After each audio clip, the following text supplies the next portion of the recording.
Even watching someone working with a family or a patient, and when the person comes out when they least expect it, saying something like, that was really an amazing interaction, and it's a very tough situation, and you've handled that beautifully. That can go a long way. That's all part of that value and that recognition. Let's show value where value needs to be shown. You're listening to the Oncology Nursing Podcast, where ONS Voices Talk Cancer, a resource from the Oncology Nursing Society. Through conversations with subject matter experts, we examine the important issues in oncology nursing, from new treatments to patient-centered research to advancements in clinical practice. Join us as we hear from nurses in all facets of oncology care, from bench to bedside and everywhere in between. Welcome to the Oncology Nursing Podcast. Hello, and welcome to the Oncology Nursing Podcast. I'm your host, Jaime Weimer, Oncology Clinical Specialist at ONS. And today we're talking with Linda Laskowski-Jones, Editor-in-Chief of Nursing 2022, the peer-reviewed Journal of Clinical Excellence, about healthy work cultures for nurses. Linda has also 30 years experience in clinical practice and leadership in emergency and trauma services. Linda spoke on the topic during the ONS Bridge conference in September 2022. You can earn free NCPD contact hours after listening to this episode and completing the evaluation we've linked in the episode notes. Thanks so much for joining us today, Linda. It's really a delight to be here, Jamie. Thank you for having me. Well, our topic of discussion today seems more important than ever as we continue to hear and feel the challenges related to staffing struggles and practice changes that all nurses seem to be facing in some way or another. So to start, let's take a step back. What inspired your interest in healthy work environments? Well, during my time in the hospital, which was all told about 36 years, the emergency department is one of my areas of responsibility. I had been working in trauma with a very small group of people. And of course, we had more of a family-like environment. And then I went to a department that had, oh my goodness, a couple of hundred staff members. And I soon realized that we had a lot of work to do with people becoming team members and learning how to trust each other and really developing that work culture. So I really set about with the leadership team that we had to strategize around that. And as you know, emergency nurses as staff members can be a very spirited bunch. And that really was my origin in nursing. So it was a group that I could relate to, and we worked together, and we really created an outstanding work culture.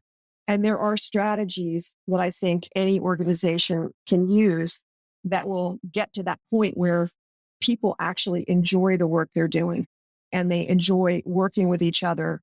And then you sort of play off of each other's strengths, and you become better as an entire department. I think you bring up already some really interesting points and ways that, although sometimes I think emergency and trauma services and oncology maybe feel like two ends of the spectrum, I think there's still some commonalities there. The intensity, the emotional intensity of the work that we do can feel similar at times. And I think you brought up a great point about the size of the team that you have and how that can impact how that culture, forms and evolves when you go from a small family-like team to, a staff of hundreds, potentially. So we'll talk more about that, but I just found that interesting right off the bat of like, we're all the same in some ways.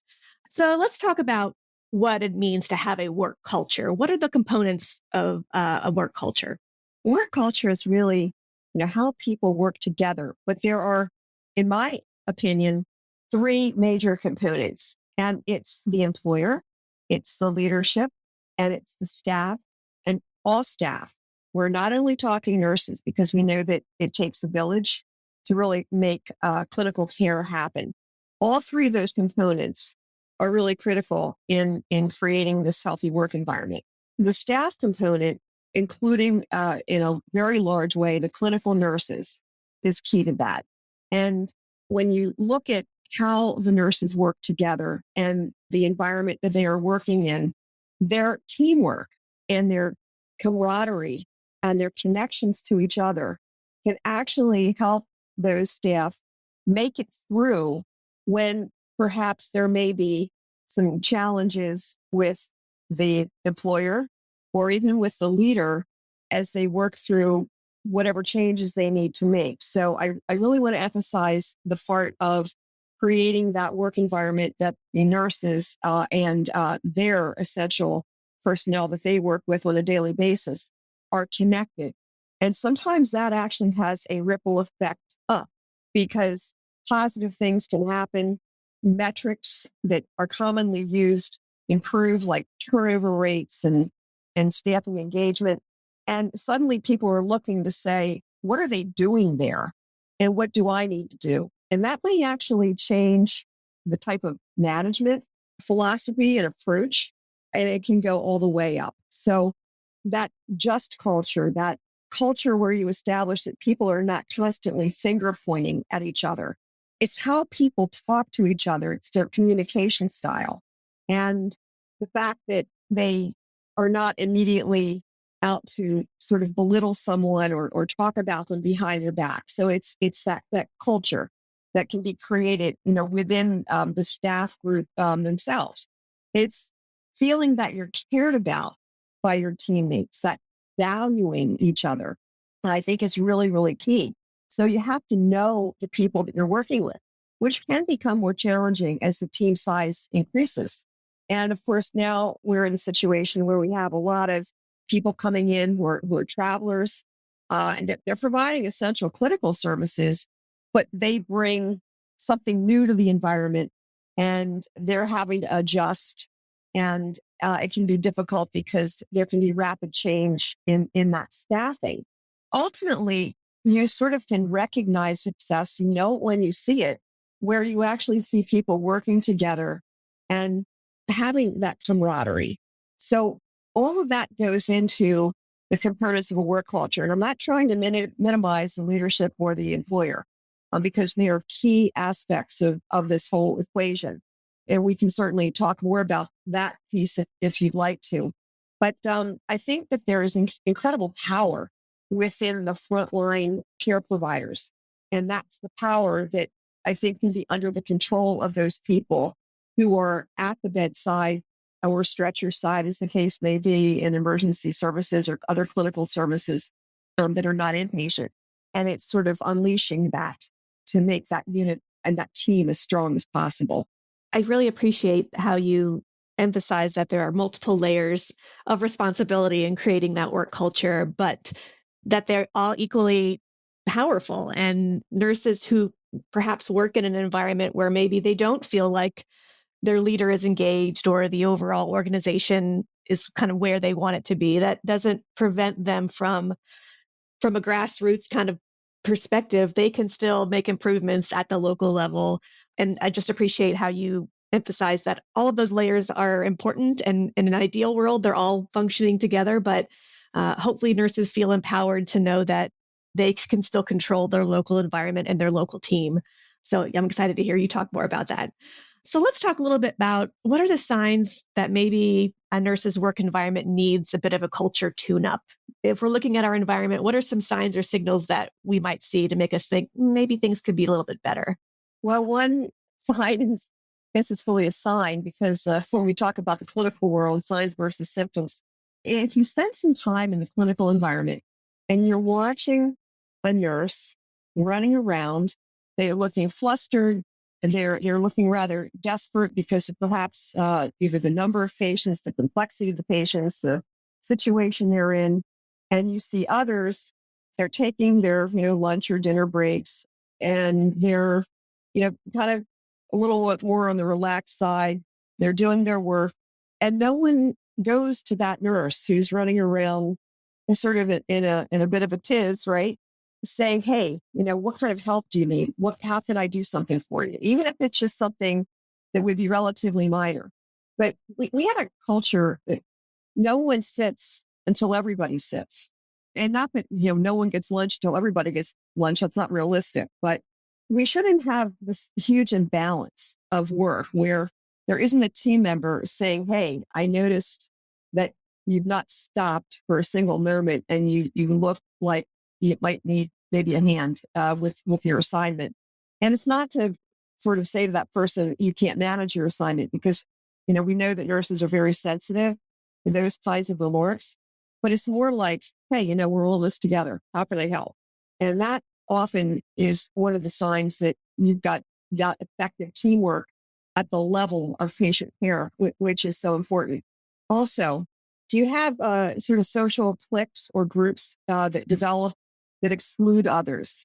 That's a really important one because sometimes there are, and I'll call them informal leaders because they don't maybe carry a leadership title, but it's really important to recognize that when you motivate and influence people, whether it's positively or negatively, you are behaving as a leader. But there may be people who have some need, a personal need, to feel like they can be the judge of others, and that they have a very tight group. And unless you're looked at favorably by that group, then you don't have value. So in this particular type of case, you can have a nursing leader show all of the value in the world to that staff. But if you have these cliques where people come in and they feel like, oh my God, I'm working with so-and-so this particular shift, or I've been assigned, to this shift permanently, how am I going to survive? That is a big driver of turnover. And I think it's up to staff and the leader. And the leader may only become aware of it when the staff have a confidential conversation. You actually have some toxicity going on. And that is where I think you can have a situation where the staff themselves most powerfully can risk, and it is a risk, approaching that individual to say, hey, Sally's new and we really want to bring her into the team. Why don't we invite her to lunch or to dinner or to whatever thing we're planning? And when someone starts rolling their eyes or providing reasons why not, that's where, if you have a few people say, I disagree with that. I really feel strongly that this person should be included. We want people to feel welcome here. And that welcoming environment is key. It's key to having students on the unit where they don't feel like they're being put down or ignored. It's key to new people coming in, and whether they're nursing assistants or technicians or whatever the term is for that level of personnel on the unit, that they feel like, hey, welcome. We're so glad you're here. That goes over really, really far, because particularly with the students or even with travelers, when they come in and find a work environment where they feel welcome and they are consistently welcomed and they to feel part of that team, then they want to stay. And that traveler at the end of the contract, with whatever time they need to elapse based on, the traveling contract, they may want to go back and work in that unit. And I know that I have had that experience with my own teams, where we've had travelers say, wow, this is great. This is better than so many other places where I've been. But that's intentional. And that takes some efforts, but some recognition by the team that that's important. Turnover is another key metric, where you're looking at those reports thinking, oh my God. And then when you start looking at turnover from the standpoint of what is the typical turnover of an oncology unit, for example, or, whatever unit type of area you have to be working in. And am I having far more than what is considered the average? But it may just be that you've not had a lot of turnover, and suddenly turnover is spiking and you're not exactly sure why. And that's where, again, you have to find out, what is happening. What are the pain points? What is other staff, the other personnel that are key to supplying your unit or providing a service to your unit, are they suddenly being scaled back in some way? There's usually some reason it starts to invoke that anger. So it's paying attention to those clues as well, to recognize whether things are starting to go south, because even though you create that healthy work environment, you have to notice it. Those are some great examples of those signs to maybe watch for. So along those same lines, are there any tools or tips that nurses can use to assess their workplace and the culture of their workplace? And if so, how often should they, do that assessment? This is where I think having committees working with nursing leadership to intentionally focus on these particular kinds of of signs and symptoms or indicators, that probably is the better word, where, and maybe this is the recruitment and retention committee, if there is one, or one can be created, or the unit. And I mentioned before the staffing turnover. So that's important. How is it trending? Is it spiking up? Is it holding stable? But it's holding stable in a way that maybe you're not really proud of, or it's just bad. That stable bad is not what we want here. We want to get it to a point where it's actually at a level that everybody will say, yeah, people leave because they get married and they move away, or maybe a spouse where they have always had a dream of working in a particular state and they leave. There's that versus I hate this place. That's another bad one, right? So, Right.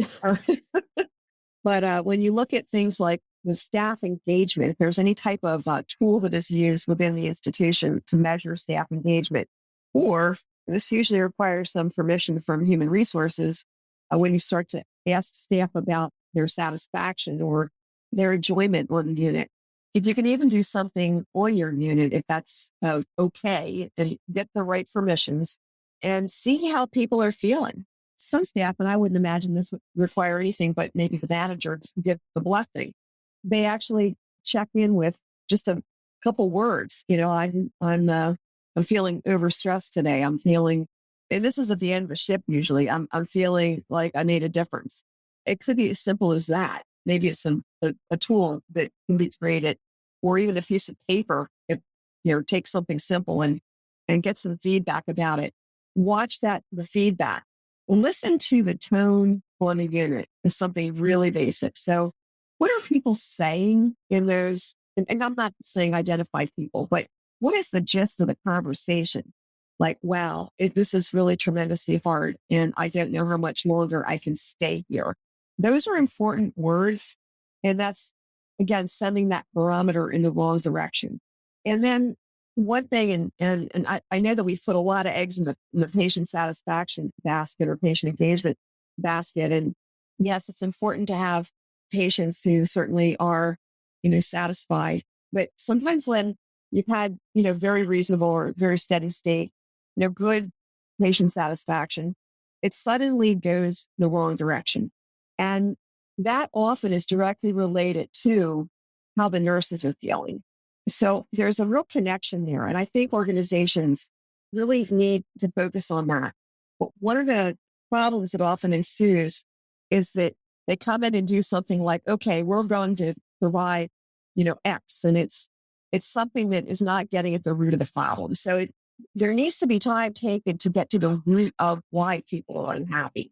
And that's work that is critical, because once you identify those pain points, and it's really clear that people are working on solving to the best degree possible the issues surrounding those pain points, you may see the patient satisfaction start to rise. Because again, nurses are they have been enabled to do the work that they need to do for the patient care. And what I hear you saying also is that assessment of your work culture in that environment, you shouldn't wait until it's bad to assess it. It should be a sort of ingrained in a regular kind of cadence to make sure that you have your finger on that pulse and can be attuned to when those, whatever metrics make sense for your environment. When you start to see those shift or drift, you can intervene hopefully more quickly or ask deeper questions to get, like you said, to the root of the issue, and not suddenly just, host a pizza party because people seem like they want to all eat, whatever the sort of reflex is. But doing that regularly so that staff not only feel like people care, but again, that you have that opportunity to maybe right the ship before it goes completely off course.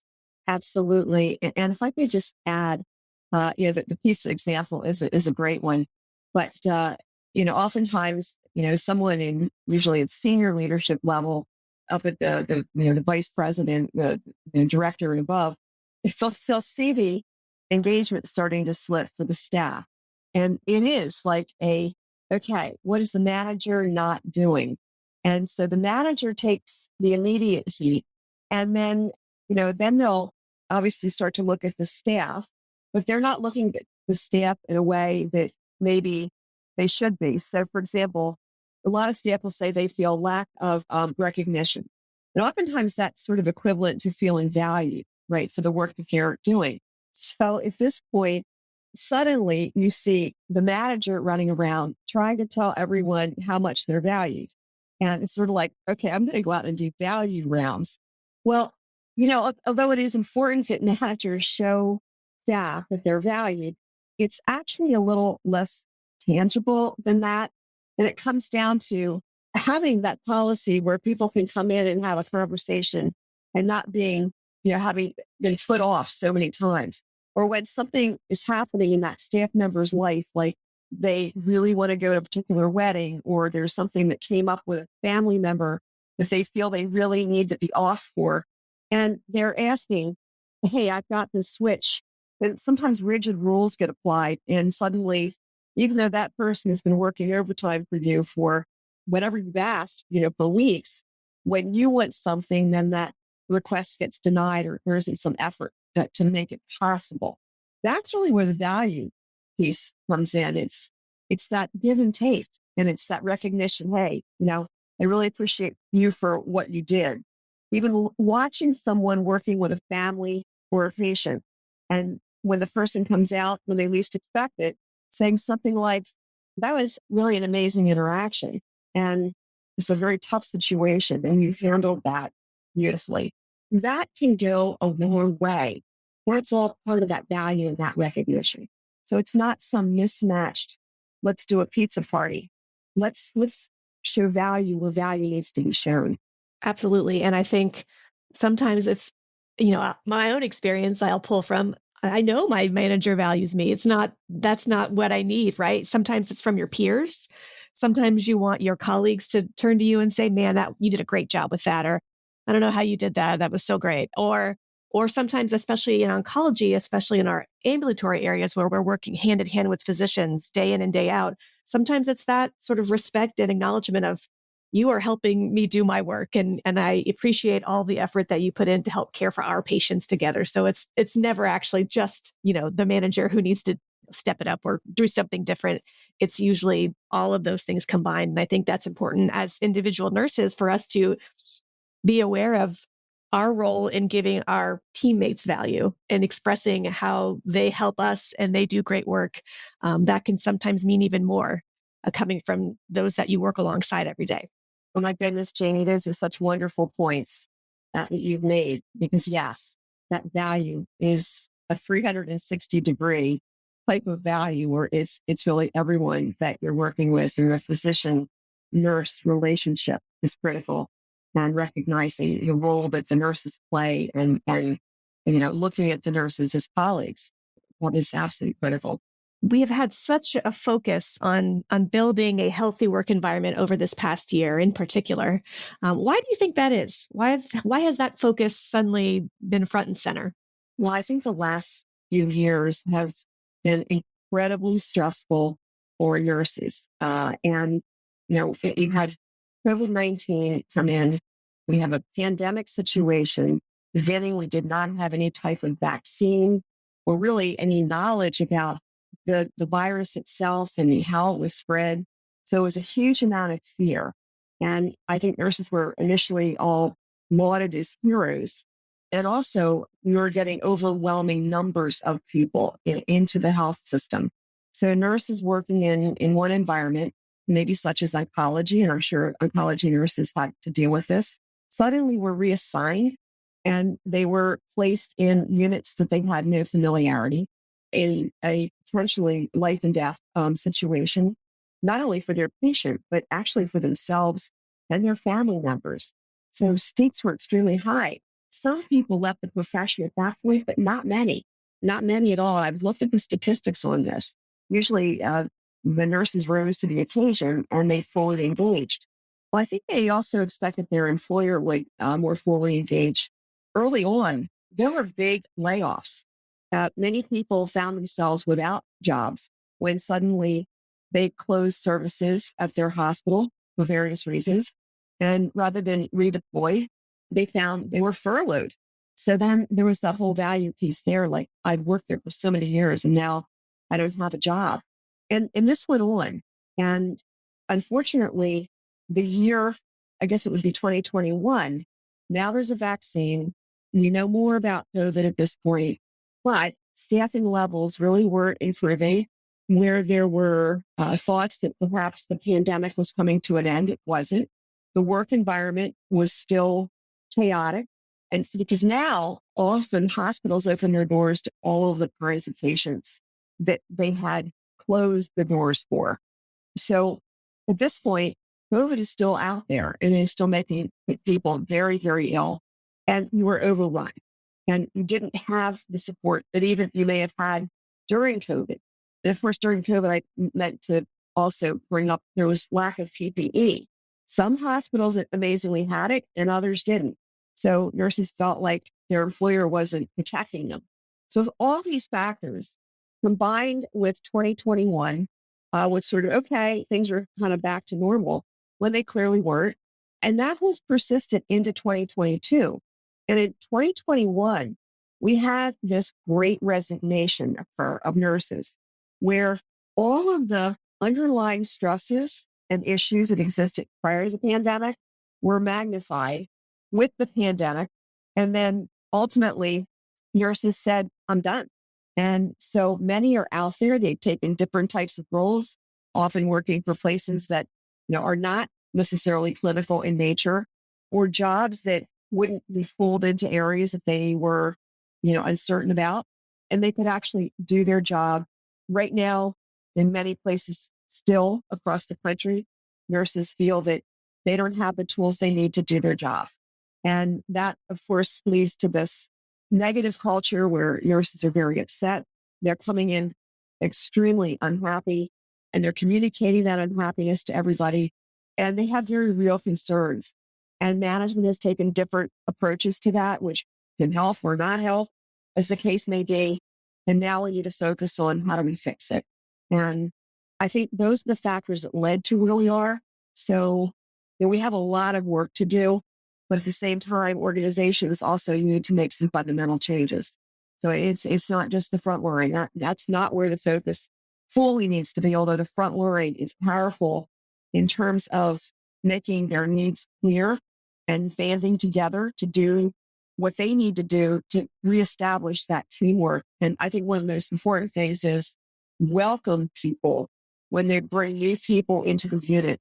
Because if we don't have a welcoming, mentoring approach where we want you here, we're so happy you're a member of our team. Yes, we have some challenges now, but we are strong and we will become stronger together. So, recognizing the skills that people bring, even though they might not be the skills that up front you look at someone and say, yes, they're excellent and experienced psychology nurse. That may not be the case at all. But the fact is they're there and you have that opportunity to help them develop the skills that they need to take care of your patient population. And them being there are helping to address the shortages that exist right now and starting to promote that positive team culture. So we've already kind of hinted at this and talked a little bit about it, but let's dive a little deeper. So what are some of the key strategies for nurses to transform, nurses, leaders, whatever level of the organization? What are some key strategies to transform the workplace and the culture? And what can the frontline nurses, involvement in that work be? So I think one of the first things is recognition. I think everyone recognizes that, yes, this is a situation that needs change. So that piece is there. The next piece is, and this is where I think, again, a conversation with the unit manager is always a good thing. Like, okay, we're unhappy with staying unhappy. And we really want to make some positive changes. And we would like your support in our efforts. So it's great when the manager can be there to sort of champion things, but because there's going to be a lot of things that may be in the manager domain to actually address if the issues involve other departments, whereas the staff themselves may not have those same abilities to influence, change in those areas, but they can bring up the issues. So I think one of the best ways is just getting together a small group to say, we want to make changes and we want to engage with you. but we want to own this. That's where I think a group comes together with the manager present and the manager sort of putting it out there that this group is going to be working on changes, and we ask that you give them the feedback and you work with them, and we're going to help define what it is that we want to change. Where are those pain points? So that's where some of the leaders from that small group can start asking questions. Put out a staff survey. I mean, something easy. If Survey Monkey's allowed or some other survey form, even again, paper, if it comes down to it. What are 3 things? What are your top 3 things that are the biggest problems, for you working in this work environment? And I think the next key question is, what would you like to see changed? And this is where I think it's critical to have staff engage in what would it look like for a fix? And it has to be within the realm of possibility. I will say that because I've gotten some strange ones over the years. But start to ask staff to think through being a change agent for something. That actually might even be reading some articles on it about how other people do it, if that's possible, or a few people getting together and saying, yes, we think the way we are resupplied is just a huge frustration in the morning or, whatever shift, the main one. And we've read that this particular place changed their entire approach to resupply. That is usually a big issue because it requires nurses to make a bunch of phone calls and do without or innovate in some way that may or may not be appropriate. So, okay, but a couple ideas on what it should at least look like. And maybe it's the lack of staffing, and maybe it's, something else about it, maybe toxic cliques or, a lot of just negativity in general of the staff who work there. And I'm sure there's an entire laundry list of everything else because you're going to get it all from people. So you're asking this of the whole staff. But what are the common themes? Pick the top 3 of the common themes that you're getting. And then this is where you get announced to the group. Okay, these are the top 3. We need a vote on which ones we're starting on. And maybe you can start all of them with different subgroups of people. And if there's institutional people like groups that help support units and make them change, perhaps they can even come in to help lead people through conversations. So right at the top of my head, when I think of lack of staffing, I want to know a few things. And there's no reason in the world not to communicate this information to staff. Okay, how many staff are we actually budgeted for? So how many should we have? So if the unit is running with 14 people and you're supposed to have 15, if that's like way more than what you go with staff with an oncology unit, I'm sorry. I always am thinking of ED numbers, but whatever your staffing is, maybe like you're running 3 to 4 to 5 or 6 or, pick a number below that. And your people are working a lot of overtime. And then the next question I would ask is, okay, here's what we're supposed to have. Here's what we have now. Okay, how do we get more? And what recruitment efforts are being made? I want to know about that. Then I would want to know, okay, why are people leaving if they're leaving? Because turnover is usually a big piece of that. What are the reasons? And okay, we're getting students. Maybe we have a nursing residency program developed in oncology nursing that we can put together. Yes, it's going to take 6 months to a year, whatever length your residency is to produce these nurses, but it's well worth the investment. And you can run them a couple of times a year, and you're going to get this bolus of staff, which is wonderful. And if your unit doesn't have a vacancy, my guess is that other units that have oncology services in the hospital will then also be able to gain a nurse. And then, of course, internal transfers can always occur. Students, you're welcoming them, as I said. You're making this deal that this is the place for them. Anyone who's working for you in like a nurse's aide or nursing tech capacity, these are people who maybe they're in nursing school while they're working these jobs. And you want to make them feel extremely welcome. So they're going to come to you. And of course, new nurses coming in. Early on, when I had so many vacancies, when I took over my emergency departments, we actually created a quote unquote fellowship in emergency nursing. And these were for nurses who worked in different areas like the operating room or the cath lab or psychiatry or even like long-term care. But we brought them in as new nurses and we put them through a structured fellowship program. And it was a few months. And by that point, we gave them mentors. We gave everybody mentors. So there was a staff member assigned to be a mentor. And people had to interview to be mentors, but they were people that others, enjoyed working with, and they provided good, solid information. And then all of a sudden, you have a stream of people coming in and you're in much better shape. But that's how over time you can fix these issues. Usually it is not an instant fix. So at this point, whatever the key issues are, you can start to unravel the problems and start to, make some inroads. In a situation where you actually need more staff, that's where, again, your leader needs to make the business case that you don't have enough and you're working very, very short. And that's another set of challenges. That's a whole nother podcast. Sure. But I hope that helped answer your question. And if I didn't, let me know where I can fill in. I think you've made some great examples, and I think it also just brings the sort of reality to surface of that there's numerous ways to help transform, and it's all dependent on the specifics of your team and your environment and the challenges you're facing. And so, unfortunately, there is no silver bullet. There's no one size fits all approach to this, but I think you've provided some great examples of how you can kind of follow the thread back to the beginning of, what's the heart of the issue and how do we ask the right questions to learn more so that our approach is informed and we're making, jumping to the right conclusion of how it can be fixed.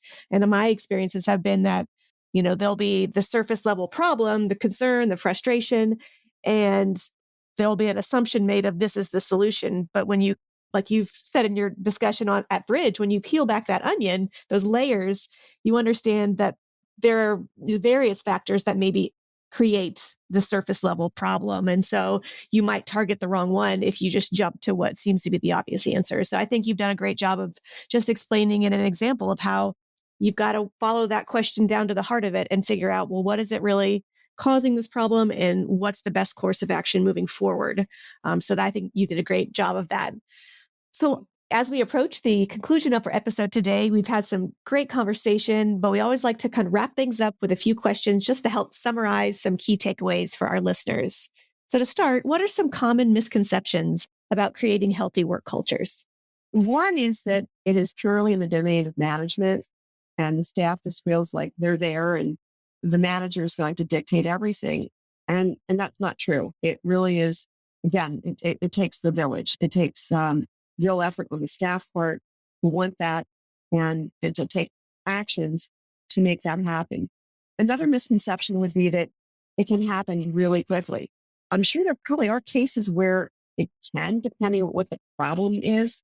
But in general, this is a longer pursuit where you literally are peeling back the onion, as we talked about earlier, and you're trying to address those things that are the most problematic, and you're working way through to sort of those maintenance things that may come up because of some new policy or, again, new staff members. And so it does take that vigilance. It's sort of like, once you arrive, you're, like I said before, you're not going to just stay there.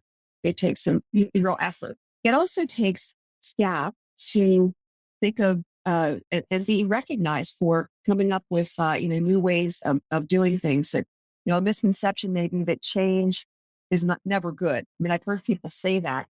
Well, some changes are. And if staff are bringing ideas back that have been well thought out, some critical thinking about what might work, what might help solve some issues or review it, that's something that really should be promoted.